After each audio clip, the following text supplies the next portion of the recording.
All right, young detectives, let's jump right in. Welcome to today's Explainer. Go ahead and open up your case files to a truly fascinating, completely magical story, The Tale of the Happy Prince. Get ready because today we're exploring a bustling city, meeting a very special little bird, and solving a mystery that is absolutely guaranteed to warm your heart. So, I want you to imagine something. You're a top-notch detective standing in the middle of a massive city square. You're staring way up at this beautiful, towering golden statue.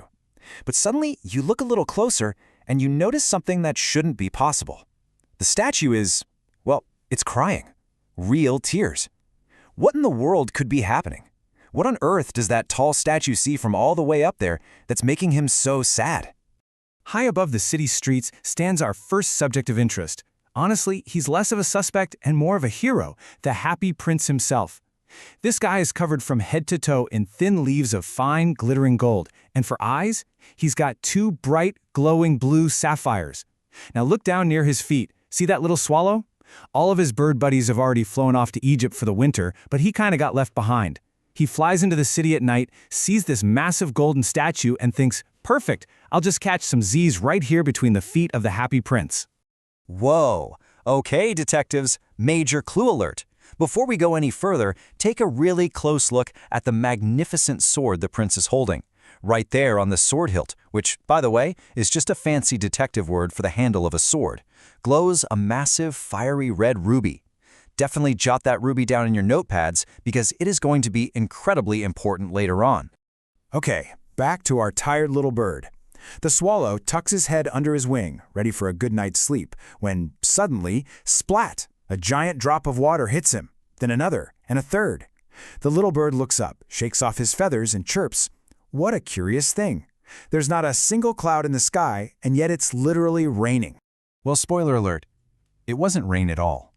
The swallow looks up and sees actual tears running down the Happy Prince's golden cheeks. Our little bird feels awful for him and asks what's wrong.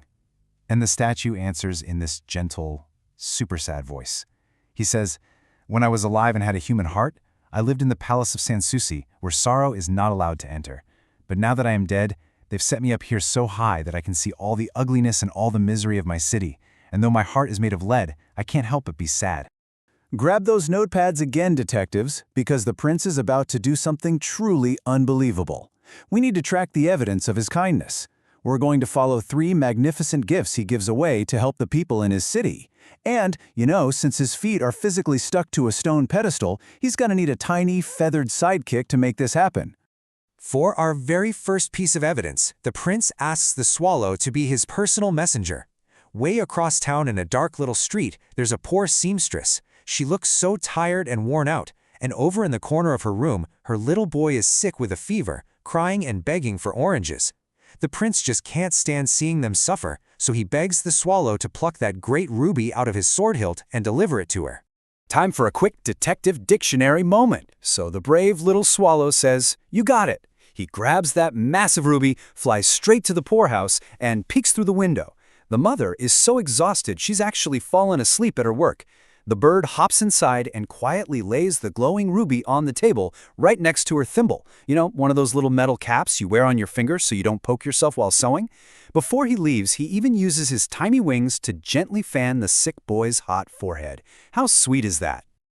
The swallow zips all the way back to the Happy Prince to report a mission accomplished. And he notices something weird. Even though it is literally freezing outside, the little bird chirps, "It is curious, but I feel quite warm now, although it is so cold." The prince explains that this is exactly what happens when you do a good deed. Doing something kind actually makes you feel warm and fuzzy right inside your heart. Clue alert! Moving on to gift number 2. The prince spots a young man way across the city working in a garret. A garret is basically a tiny, cramped, freezing attic room right up under the roof. This poor guy is desperately trying to finish writing a play, but there's absolutely no fire to keep him warm, and he's so hungry he's actually fainted.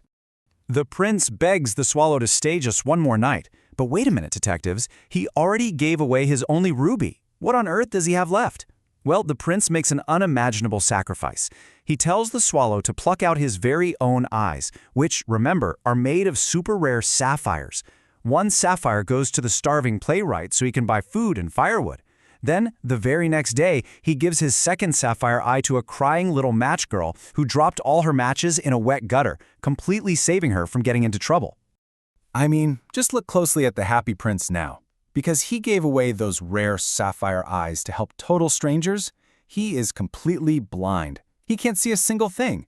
When the little swallow realizes what his friend has done, he swoops right down, perches firmly on the prince's shoulder, and bravely announces, "You are blind now, so I will stay with you always." Now that is what I call a legendary detective team.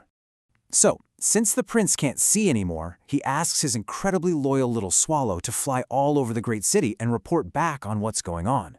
The swallow flies over the darkest, narrowest streets and sees something awful. While all the rich people are having a blast in their fancy warm houses, there are starving children sitting out in the cold, staring hopelessly into the dark. He immediately races back to tell the prince.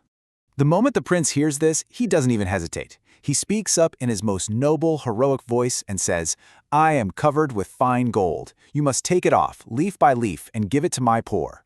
Wow. The swallow gets right to work, picking off the gold piece by piece, darting all around the city. And you guys, as he hands out the gold, you literally see the poor children's faces grow rosy, and they actually start laughing and playing games right there in the street. But detectives, we need to brace ourselves, because our story takes a really tough turn right about here. The harsh winter snow finally hits, and right after the snow comes the bitter, freezing frost. Our poor little swallow is growing colder by the second. He tries everything to keep warm, even flapping his wings outside the baker's door, but it's just no use. He knows he isn't going to make it, but he loves the Happy Prince way too much to ever leave his side. Gathering up the absolute last bit of strength he has, the swallow flutters up to give the Happy Prince one final kiss. And then he falls down dead right at the prince's feet. In that exact second, a really strange, heartbreaking sound echoes from inside the statue. Crack! It sounds just like something violently snapped. And it did. The prince's leaden heart completely snapped in two from the overwhelming sorrow of losing his best friend. Time for another detective dictionary entry. The very next morning, the town mayor is strutting by. Imagine this guy with a puffed-out chest and a booming, grumpy voice. He looks up at the statue, which has no gold and no jewels left, and he yells, "Dear me, how shabby the Happy Prince looks. In fact, he is little better than a beggar." Shabby, in this case, meaning totally worn out, dingy, and run down. Because the mayor doesn't think the statue looks pretty anymore, they literally pull the whole thing down and throw it into a giant furnace to melt it. But here is where a really magical twist happens. The overseer of the workmen looks into the blazing fire and says, "What a strange thing. This broken lead heart will not melt." So what do they do with it? They carelessly toss that unmeltable lead heart right onto a dusty trash heap, landing exactly next to the body of the brave little swallow. But hold on, young detectives, don't close your case files just yet. Our story absolutely does not end on a dust heap. Way up high above the clouds, God speaks to one of his angels and asks the angel to go down and bring back the two absolute most precious things in the entire city. And out of all the mansions and the gold and the sparkling jewels down there, what do you think the angel chooses? The angel brings back the broken lead heart and the tiny dead bird. God smiles at the angel and says, "You have chosen well." He makes a promise right then and there that in his garden of paradise, the little bird is going to sing forevermore. And in his glorious city of gold, the Happy Prince will always be there to praise him. After everything they went through, they're finally rewarded with eternal happiness for all that incredible love they showed to others. So, let's look at the big picture. What's the crucial takeaway for us detectives to solve today? It's the beautiful moral lesson right at the center of this case file. Our value pick, if you will. The real riches in life, they aren't actually made of gold or sapphires or shiny rubies. True wealth is the kindness we show to other people and the beautiful gifts we give away straight from our hearts. Which brings us to the final clue, and it's actually a challenge just for you. How can you be like the Happy Prince and the brave little swallow today? Seriously, you don't need to be a giant golden statue or have a ruby sword hilt to make a massive difference. What riches, like sharing your time, saying a really kind word, or just helping someone out, can you share right now? Think about it, young detectives, and get out there to make the world a little warmer today. Case closed.